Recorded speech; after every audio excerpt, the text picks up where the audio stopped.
Good morning. BA first year की class में जो हम पेपर जो सेकंड पढ़ रहे थे, भारतीय राजनीतिक विचारक, उन्होंने गांधी जी का अध्ययन कर रहे थे। गांधी जी के इससे पहले हमने 2 वीडियो में जिनमें जीवन परिचय और गांधी जी का इनसे संबंधित विचारों के बारे में चर्चा की जा चुकी है। आज हम इस वीडियो में पढ़ेंगे गांधी जी के सत्याग्रह संबंधी विचार। ठीक है, सत्याग्रह गांधी जी ने अपने विरोधियों से या सरकार से जो भी बातें अपनाई थी, उन्होंने कहा था कि उनसे झगड़ा करने से कोई मतलब नहीं है, उनके साथ उनके जैसे बनकर हथियार उठाने की ज़रूरत नहीं है। इससे क्या होगा कि बात एक बार ही मानी जाएगी, बार बार से नहीं मानी जाएगी। इसलिए उन्होंने दुनिया को संदेश भी दिया था कि एक विनम्र तरीके से आप पूरी दुनिया को हिला सकते हैं, लेकिन एक बंदूक के दम पर हम नहीं हिला सकते हैं। विनम्र तरीके से किया गया कार्य, मानी गई बात को दुनिया याद रखती है। तो गांधी जी ने सत्याग्रह का मार्ग अपनाकर वास्तविक जीवन में भी अंग्रेज़ों के सामने जो अपनी बातें अपनाई थी, वो इसी विनम्र तरीके के तहत ही अपनाई थी। गांधी जी का विश्वास था कि बुराई के प्रतिरोध के एक नवीन मार्ग का आविष्कार किया जाना चाहिए, और उस नवीन मार्ग में बुराई को मिटाने के लिए, उसका प्रतिरोध करने के लिए एक नया रास्ता जिन्होंने भारत के सामने, दुनिया के सामने रखा था, उसी का नाम ही सत्याग्रह था। ठीक है, सत्याग्रह की पद्धति गांधी जी की राजनीति को विशेष और अपूर्व देन है। सत्याग्रह की पद्धति है कि गांधी जी की भारतीय राजनीति को एक विशेष देन है। गांधी जी कहते हैं, सत्याग्रह का अर्थ बताते हुए, कि अपने विरोधियों को दुखी मत करो, बल्कि उनको स्वयं अपने पर दुख डालकर सत्य की विजय प्राप्त करने का प्रयास करना चाहिए। यही सत्याग्रह है। क्योंकि गांधी जी कहते हैं कि सत्याग्रह का मार्ग है बहुत कठिन है, इसलिए इसको हर कोई नहीं अपना सकता। सत्याग्रह शक्तिशाली और वीर पुरुष का शस्त्र है। एक सत्याग्रही अपने प्रतिद्वंदी से आध्यात्मिक संबंध बनाता है। वह उसे ये विश्वास दिलाता है कि वह बिना अपने को नुकसान पहुंचाए उनको नुकसान भी नहीं पहुंचा सकता, यानी कि जो सामने वाला पक्ष है उसको नुकसान नहीं पहुंचा सकता जब तक कि हम खुद को नुकसान नहीं पहुंचाएंगे। इस प्रकार सत्याग्रह तो सत्य की विजय हेतु किए जाने वाले आध्यात्मिक और नैतिक जो संघर्ष है, उसका ही सत्याग्रह नाम है। ठीक है, अब हम इस टॉपिक में जो पढ़ेंगे उसमें पढ़ेंगे सत्याग्रह, निष्क्रिय प्रतिरोध और सत्याग्रह में अंतर, सत्याग्रह करने वाले के सत्याग्रही के जो गुण होते हैं वो, सत्याग्रह के प्रकार और इसकी आलोचना के बारे में हम करेंगे। ठीक है, सत्याग्रह का अर्थ हम डिस्कस कर ही लिया कि गांधी जी ने जो प्रतिद्वंदी है, प्रतिरोधी है, दुश्मन है या सामने वाले पक्ष से अपनी बात मनवाने के लिए जो खुद कष्ट सहन करने का मार्ग अपनाया था, उसको सत्याग्रह कहा था। दूसरा क्वेश्चन आता है कि निष्क्रिय प्रतिरोध सत्याग्रह में क्या अंतर है। तो कई बार क्या होता है, निष्क्रिय प्रतिरोध और सत्याग्रह को एक ही समझ लिया जाता है, जबकि गांधी जी कहते हैं दोनों एक नहीं, अलग अलग हैं। दोनों में कुछ समानता है कि दोनों आक्रमण का सामना करने के लिए काम आते हैं, संघर्ष को दूर करने के लिए दोनों को अपनाया जाता है, सामाजिक और राजनीतिक परिवर्तन लाने की दोनों ही पद्धतियां हैं, लेकिन फिर भी इनमें बहुत सारे अंतर हैं। जैसे पहला अंतर है, सत्याग्रह में अहिंसा के सिद्धांत, सत्याग्रह के अंतर्गत अहिंसा के सिद्धांत को अपनाया जाता है, लेकिन नीति के रूप में नहीं, आदर्श के रूप में अपनाया जाता है। यानी कि अहिंसा होती है दोनों में ही, लेकिन उसमें सत्याग्रह में जो अहिंसा है उसको एक आदर्श के रूप में अपनाया जाता है, नीति के रूप में नहीं। इस प्रकार सत्याग्रही किसी भी स्थिति में अहिंसा का त्याग और हिंसा का प्रयोग नहीं कर सकता है। ठीक है, किंतु निष्क्रिय प्रतिरोध में क्या होता है, निर्बलता के कारण हम नीति के रूप में अहिंसा का पालन करते हैं, मौलिक सिद्धांत के रूप में नहीं। दूसरा अंतर है, निष्क्रिय जो प्रतिरोध है उसमें हम जो दुश्मन हैं उसको परेशान करने की भावना पर बल दिया जाता है, यानी दुश्मन को परेशान करने के लिए हम प्रतिरोध करते हैं निष्क्रिय रहकर। किंतु सत्याग्रह में सत्याग्रही दुश्मन को परेशान करने के बजाय खुद स्वयं ही अधिकतम जो कष्ट है, दुख है, वो झेलता रहता है। सत्याग्रह में शत्रु के प्रति दुर्भावना नहीं होती है। ठीक है, जो कि निष्क्रिय प्रतिरोध में शत्रु के प्रति दुर्भावना होती है। निष्क्रिय प्रतिरोध निर्बल का शस्त्र है, जबकि सत्याग्रह वीरों का शस्त्र है। ठीक है, सत्याग्रह करने के लिए निर्भयता चाहिए, यानी कि निडरता चाहिए, पूरी हिम्मत, साहस चाहिए, मर्दानगी चाहिए, यानी पौरुषत्व चाहिए। गांधी जी कहते हैं निर्बल व्यक्ति कभी भी सत्याग्रही नहीं हो सकता। सत्याग्रही तो बलवानों का, यानी कि जो साहसी व्यक्तियों का साधन है, लेकिन निष्क्रिय प्रतिरोध का प्रयोग केवल निर्बल व्यक्ति ही करते हैं। ठीक है, अगला अंतर है, निष्क्रिय प्रतिरोध द्वेष, घृणा और अविश्वास पर आधारित होते हैं, यानी कि निष्क्रिय प्रतिरोध में हम जो शत्रु है उससे द्वेष रखते हैं, उससे घृणा करते हैं, उस पर अविश्वास करते हैं। इस कारण इनका प्रयोग स्वजनों और रिश्तेदारों के विरुद्ध नहीं किया जा सकता। निष्क्रिय जो प्रतिरोध है उसका प्रयोग हम परिवार के लोगों के प्रति नहीं कर सकते हैं। लेकिन सत्याग्रह प्रेम मूलक है, वह विरोधी के प्रति प्रेम उदारता की भावना पर आधारित है। यानी परिवार में सत्याग्रह किया जा सकता है लेकिन परिवार में निष्क्रिय प्रतिरोध नहीं किया जा सकता है। ठीक है, इस कारण सत्याग्रह का प्रयोग निकटतम और प्रियतम व्यक्ति के प्रति भी किया जा सकता है। अगला अंतर है, निष्क्रिय प्रतिरोध में रचनात्मक प्रवृत्ति या कार्यों के लिए कोई स्थान नहीं होता है। इन निष्क्रिय प्रतिरोध में केवल प्रतिरोध किया जाता है लेकिन उसके लिए सक्रिय रहकर नहीं किया जाता, उसमें कोई रचनात्मक कार्य नहीं किए जाते हैं। ठीक है, उसका अपना कोई विशिष्ट जीवन दर्शन है वो भी नहीं होता है। लेकिन सत्याग्रह का अपना एक जीवन दर्शन होता है, उसमें रचनात्मक कार्यक्रम अपनाए जाते हैं। जैसे गांधी जी ने सत्याग्रह आंदोलन किया था, उसमें खादी को अपनाया था, ग्रामोद्योग को अपनाया था, अस्पृश्यता निवारण को अपनाया था, प्रौढ़ शिक्षा को अपनाया था, साक्षरता का प्रसार किया था, मद्य निषेध के विरुद्ध का मद्य निषेध है उसको करवाया था, आदि रचनात्मक कार्यों को अपनाया था। इतने सारे रचनात्मक कार्य सत्याग्रह आंदोलन था उसके अंदर किए गए थे, निष्क्रिय प्रतिरोध के अंदर ये नहीं किए जा सकते। ठीक है, तो ये क्वेश्चन इंपॉर्टेंट है और एग्जाम में आता है कि निष्क्रिय प्रतिरोध और सत्याग्रह में क्या अंतर है, इसलिए इसको हमें अच्छे से याद करना है। अब अगला क्वेश्चन आता है, या सत्याग्रह का जब हम निबंधात्मक क्वेश्चन में करेंगे तो पहले सत्याग्रह का अर्थ, निष्क्रिय प्रतिरोध सत्याग्रह में अंतर और सत्याग्रही के गुण का चर्चा करेंगे। गांधी जी के अनुसार प्रत्येक व्यक्ति सत्याग्रह के सिद्धांत का आचरण नहीं कर सकता है। जो सत्याग्रही व्यक्ति होते हैं उसके अंदर कुछ विशेष गुण होते हैं, वही व्यक्ति उनका आचरण कर सकता है। उनके अनुसार सत्याग्रही के लिए क्या आवश्यक है कि वो सत्य पर चलने वाला हो। ठीक है, अनुशासन में रहने का आदी हो, मन वचन और कर्म से अहिंसा में विश्वास रखने वाला हो। ठीक है, ये सत्याग्रही गुण होते हैं। सत्याग्रही कभी अपने उद्देश्य की पूर्ति के लिए छल कपट झूठ हिंसा आदि का सहारा नहीं लेता है। वो जो भी कुछ करता है सरेआम करता है तथा अपनी कमजोरियों और भूलों को छिपाने की कोशिश नहीं करता है, इनके बजाय वो उन्हें खुले रूप में स्वीकार करने को हमेशा तैयार रहता है। गांधी जी ने अपनी पुस्तक हिंद स्वराज में सत्याग्रही के लिए 11 व्रतों का पालन करना आवश्यक बताया। क्वेश्चन आता है छोटे क्वेश्चन में, गांधी जी के अनुसार सत्याग्रह के 11 व्रत क्या हैं, तो वो हमें याद रखने पड़ेंगे। ये व्रत हैं अहिंसा, सत्य, अस्तेय, ब्रह्मचर्य, अपरिग्रह, शारीरिक श्रम, ऐशवाद, निर्भयता, सभी धर्मों के प्रति समान दृष्टि से देखना, स्वदेशी और अस्पृश्यता निवारण। ये 11 व्रत हैं जिनका पालन एक सत्याग्रही को करना पड़ता है। ठीक है, अब आता है अगला क्वेश्चन, सत्याग्रह के प्रकार या सत्याग्रह के विभिन्न रूप कौन कौन से हैं। तो यहाँ पे देखो में दिखाई दे रहे होंगे, यहाँ पे मैंने 5 रूपों का वर्णन किया है, 5 प्रकारों का वर्णन किया है। असहयोग आंदोलन, सविनय अवज्ञा आंदोलन, हिजरत, अनशन और हड़ताल। ये 5 तरीके हैं या 5 प्रकार हैं सत्याग्रह करने के। ठीक है, पहला है असहयोग आंदोलन। गांधी जी का मत था कि किसी भी सरकार द्वारा जनता के सहयोग से ही शोषण और अत्याचार किसी भी शासन द्वारा जनता के सहयोग से शोषण और अत्याचार किया जा सकता है।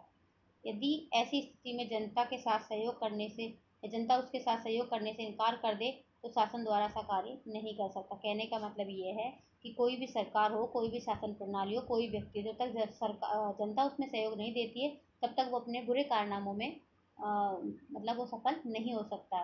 तो ब्रिटिश सरकार ने भी जो हमारे पर अत्याचार किए थे वो इसलिए किए थे कि हमने उनका साथ दिया था। लेकिन अगर हम उनका साथ देना बंद कर दें, उनकी नीतियों को आदेशों को मानना बंद कर दें, उनके कार्यों में सहयोग देना बंद कर दें तो फिर वो शोषण का से हमें छुटकारा मिल सकता है। ठीक है, 1920 और 1919 और 20 में भारत में ब्रिटिश शासन का विरोध करने के लिए असहयोग आंदोलन का मार्ग उन्होंने अपनाया था। यानी ब्रिटिश शासन की जितने भी कार्य, कोई व्यक्ति सेना में है, भारतीय लोग, उन्होंने कहा हम सेना में हेल्प नहीं करेंगे। कोई किसी फैक्ट्री में काम कर रहा है, कारखाने में काम कर रहा है, कहीं भी प्रशासन में काम कर रहा है, वो सारे भारतीयों ने ब्रिटिश सरकार का सहयोग नहीं करने की जो नीति अपनाई थी उसको असहयोग आंदोलन कहते हैं।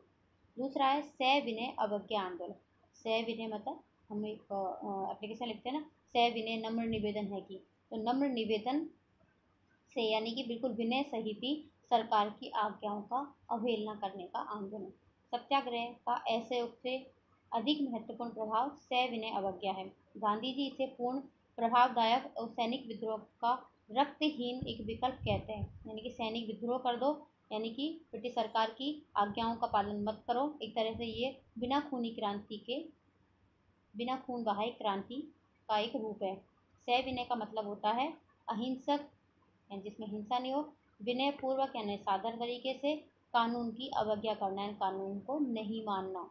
कानूनों की यह अवज्ञा हिंसक रूप ग्रहण नहीं कर ले, इसलिए उनका विचार था कि सविनय अवज्ञा का प्रयोग जन साधन के द्वारा नहीं बल्कि कुछ गिने चुने व्यक्तियों, विशेष व्यक्तियों के द्वारा किया जाना चाहिए। और किन कानूनों का हमें उल्लंघन करना है, ये बात भी सत्याग्रहों द्वारा नहीं वरन नेता के द्वारा ही निश्चित की जानी चाहिए।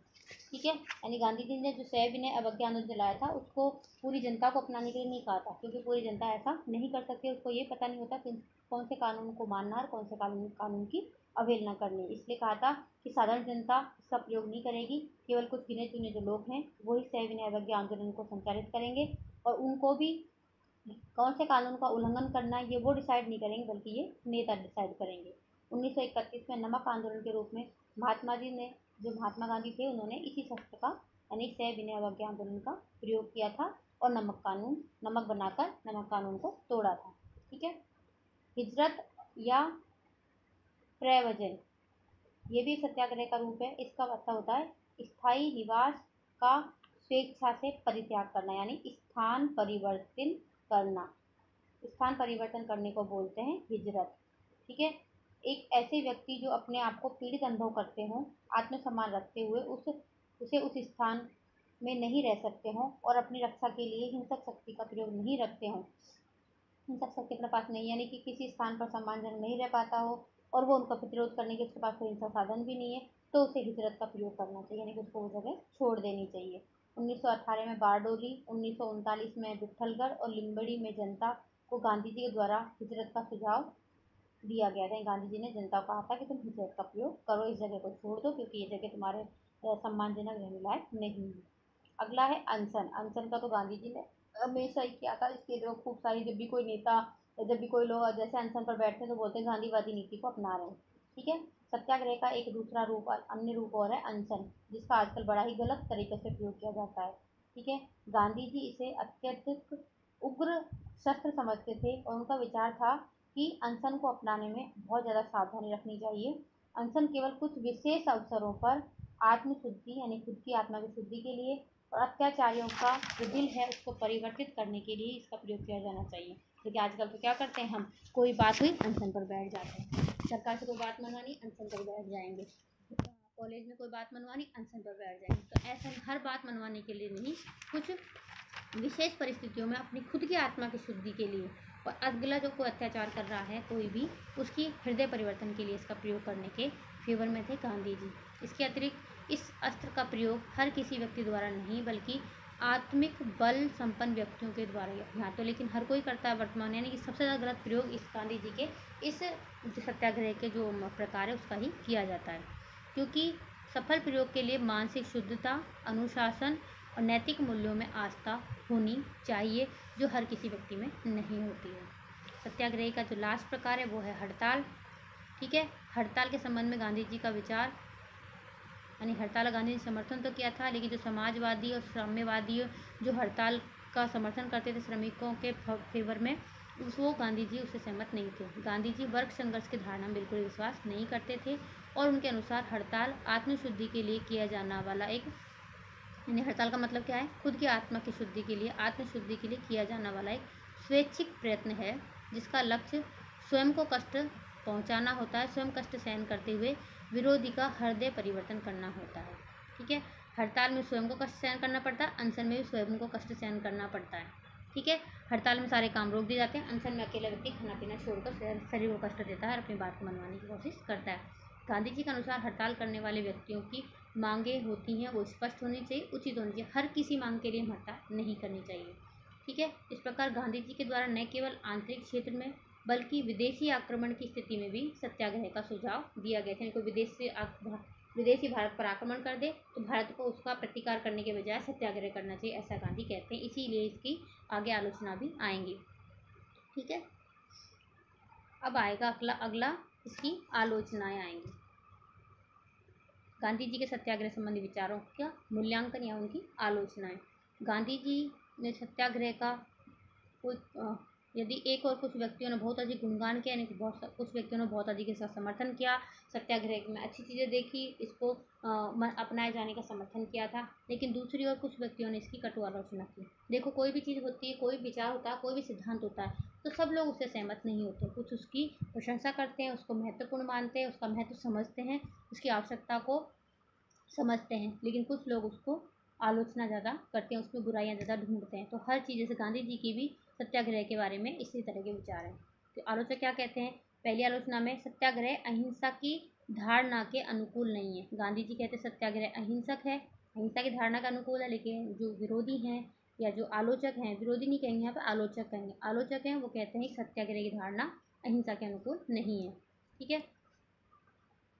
सत्याग्रह का अर्थ न केवल हिंसा का निषेधन, हिंसा को रोकना, बल्कि विरोधी के प्रति किसी प्रकार की दुर्भावना का अभाव है। ये सत्याग्रह का अर्थ है कि हिंसा उसमें रोकी जाती है और विरोधी के प्रति दुर्भावना नहीं होती है।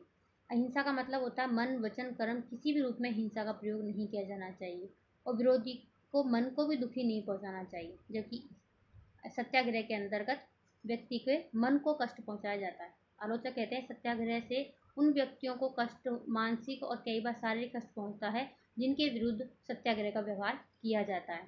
ठीक है। ऑथर मूर इसे मानसिक हिंसा कहते हैं, मेंटल वायलेंस कहते हैं। आलोचकों द्वारा सत्याग्रह के एक रूप उपवास को आतंकवाद और राजनीतिक दबाव की संज्ञा भी दी गई। यानी कुछ लोगों ने कहा कि उपवास करना एक तरह से आतंकवाद जैसा ही है या सरकार पर राजनीतिक दबाव डालना जैसा ही है। ठीक है। दूसरी आलोचना है, सत्याग्रह का प्रयोग सभी परिस्थितियों में संभव नहीं है। गांधी जी कहते हैं हर परिस्थिति में सत्याग्रह का प्रयोग करना चाहिए। ठीक है। लेकिन आलोचक कहते हैं कि हर परिस्थिति में, हर जगह, प्रत्येक प्रकार के लोगों के साथ में सत्याग्रह का सफलतापूर्वक प्रयोग नहीं किया जा सकता। स्वतंत्र समाजों में, जिसमें विवेक, मानवता के प्रति आदर, न्याय विद्यमान रहता है, सत्याग्रह का भले ही सफलतापूर्वक वहाँ प्रयोग किया जा सकता है, परंतु जहाँ निरंकुश शासक होते हैं और बौद्धिक और नैतिक दृष्टि से बहुत अधिक पिछड़े लोग होते हैं, उनके विरुद्ध सत्याग्रह का प्रयोग की सफलता निश्चित ही संदेह के घेरे में होती है, असंभव होती है। क्योंकि जो लोग सत्याग्रह को समझते हैं वहीं सत्याग्रह का प्रयोग किया जाता है, तो वो सफल भी होता है। बाकी जिन लोगों को पता ही नहीं सत्याग्रह का मतलब क्या, कोई व्यक्ति अनशन पर बैठा, ठीक है तो गोली मार के चल दो, ठीक है, अब क्या करोगे इस जगह, तो फिर वहाँ सत्याग्रह कोई मतलब नहीं। अनेक बार ऐसा देखा भी गया है कि शासक वर्ग के द्वारा दमनात्मक बल के आधार पर सत्याग्रह को कुचल दिया गया है। विरोधी के अंतःकरण को या विरोधी के मन को जागृत करने का कार्य निश्चित रूप से बहुत कठिन कार्य है। ठीक है। तो इसमें वर्तमान समय में तो सत्याग्रह जैसे कार्य पर डाउट ही रहता है कि इसको कोई मान भी लेगा, और खासकर अंतर्राष्ट्रीय क्षेत्र में अगला पॉइंट भी यही है, यानी कि आक्रमण कर रहा है, कोई विदेशी हमारे ऊपर आक्रमण कर रहा है, दूसरा देश की सेना हम पर आक्रमण कर रही है, तो उसके प्रतिरोध में सत्याग्रह का प्रयोग संभव नहीं हो सकता, खासकर वर्तमान परिस्थितियों में। गांधी जी ने कहा है कि विदेशी आक्रमण की स्थिति में भी सत्याग्रह करना चाहिए, किंतु हम जानते हैं और हमें अनुभव भी सिखाता है कि ऐसी स्थिति में सत्याग्रह सफल नहीं हो सकता। कोई भी राष्ट्र अहिंसक साधनों पर निर्भर रहकर अपने नागरिकों की स्वतंत्रता और सुरक्षा को खतरे में नहीं डाल सकते। यानी भारत पर अगर चीन ने आक्रमण कर दिया तो हम सब लोग, जो यहाँ के कुछ नेता हैं, वो सत्याग्रह करके बैठ जाए बस काफ़ी है, तो उससे चीन रुकने वाला नहीं है, वो तो धड़ाधड़ यहाँ के लोगों को मार देगा। वैसे ही उसने साइलेंट किलर भेज रखा है कोरोना के रूप में यहाँ पर वो बैठा बैठा यहाँ के लोगों को मार रहा है। ठीक है। तो ऐसी स्थिति में सत्याग्रह का प्रयोग संभव नहीं हो सकता है। अगला है, अहिंसक साधनों से सामाजिक और आर्थिक परिवर्तन लाना बहुत ही कठिन कार्य है। अहिंसक साधनों से हम समाज में अर्थव्यवस्था में परिवर्तन नहीं ला सकते हैं। साम्यवादी, अराजकतावादी और अन्य जो आक्रमणकारी, जो क्रांतिकारी विचारधारा वाले व्यक्ति हैं, वो गांधीवादी विचारधारा की आलोचना करते हैं और कहते हैं कि सत्याग्रह जैसे जो अहिंसक साधन है, इसके आधार पर सामाजिक और आर्थिक स्थिति को हम पूरी रूप से बदलने में सफल नहीं हो सकते हैं। वो कहते हैं कि वर्तमान समय में विशेष स्थिति प्राप्त व्यक्ति अपनी वह स्थिति कभी भी स्वेच्छा से नहीं छोड़ेंगे। यानी जिस व्यक्ति ने समाज में कोई विशेष स्थिति प्राप्त कर ली है, तुम उसके विरुद्ध कितना भी सत्याग्रह करो, वो स्थिति को कभी भी नहीं छोड़ेंगे, और सामाजिक तथा आर्थिक जीवन में भीषण जो विभिन्नताएं हैं उनको समाप्त करने के लिए शक्ति का प्रयोग करना ही हमें पड़ेगा। और लास्ट है इसका, सत्याग्रह के नाम का दुरुपयोग होने की ज़्यादा संभावना रहती है। सत्याग्रह के विरुद्ध आलोचना ये की जाती है कि वर्तमान समय में सत्याग्रह का नाम बहुत ही अधिक दुरुपयोग होने लगा है। सत्याग्रह के नाम का जो विविध पक्ष हैं उनके द्वारा अपने छोटे छोटे स्वार्थों की पूर्ति हेतु आंदोलन कर दिए जाते हैं और उन्हें सत्याग्रह का नाम दे दिया जाता है, जो कि वास्तव में सत्याग्रह नहीं होते हैं, वो दुराग्रह होते हैं। तो निष्कर्ष रूप में हम कह सकते हैं, ये तो सारा जो विचार हमने किया है उसके आधार पर हम कह सकते हैं सत्याग्रह का औचित्य अनौचित्य, उसकी श्रेष्ठता और निम्नता इस बात पर निर्भर करती है कि उसका प्रयोग किस प्रकार के व्यक्तियों द्वारा किया जा रहा है और किस प्रकार के व्यक्तियों के लिए किया जा रहा है। नैतिक दृष्टि से श्रेष्ठ व्यक्तियों द्वारा प्रयुक्त किया जाने वाला यह निश्चित रूप से वीर पुरुषों द्वारा अन्याय के प्रतिरोध हेतु उपयोग में लाया जाने वाला एक अहिंसक हथियार है, लेकिन व्यवहार में अनेक बार बिना चाहे हुए अवांछित जो तत्व हैं वो अपनी स्वार्थ पूर्ति हेतु जो कार्रवाई करते हैं उस सत्याग्रह का नाम दे देते हैं और इसी कारण सत्याग्रह की आलोचना भी की जाती है। वास्तव में वे दोष सत्याग्रह के नहीं बल्कि सत्याग्रह को प्रयोग करने वाले व्यक्तियों के दोष हैं। जितनी हमने आलोचना करी है ये आलोचना सत्याग्रह की नहीं, सत्याग्रह का प्रयोग करने वाले व्यक्तियों की हैं।